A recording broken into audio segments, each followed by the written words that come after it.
রেফারিরা comment করছে না রেফারির সাথে খেপাইলে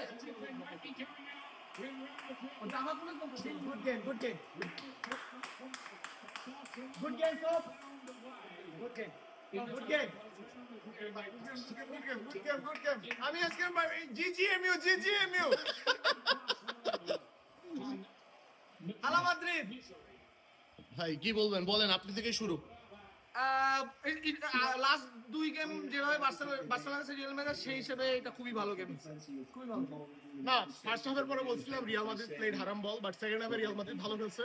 ঠিক আছে, দরকার ছিল বার্সেলোনার একটু প্র্যাকটিস হলে ইন্টারের সাথে খেলা টেলা আছে। ট্রেবল হবে, ট্রেবল কি হবে? ইনশাআল্লাহ ইনশাআল্লাহ ইনশাআল্লাহ ভাই কি ট্রেবল আসতেছে নাকি? তিনটাই জিতবেন? ইনশাআল্লাহ বাট ফাইনাল হিসাবে অনেকদিন পর এত জোস একটা গেম দেখলাম। ভালো খেলা, গুড গেম। আমি তো নিউট্রাল সাপোর্টার ছিলাম ম্যানচেস্টার ইউনাইটেড। আমি আমার নিজের টিম খুব খারাপ খেলেছে, ভালো দুটো টিমের খেলা দেখলাম, ভালো লাগলো আর কি। খুবই ভালো, কংগ্রাচুলেশন। খুব ভালো লাগলো। এটা তো লামিন ইয়ামালকে ম্যান অফ দ্য ম্যাচ দাও। এই সাইনিং অফ দিয়ে দাও একটা কর্নার ফ্ল্যাগ থেকে। Signing off. ট্রেবল জিতার সময় আবার দেখা হবে এইভাবে ইনশাআল্লাহ।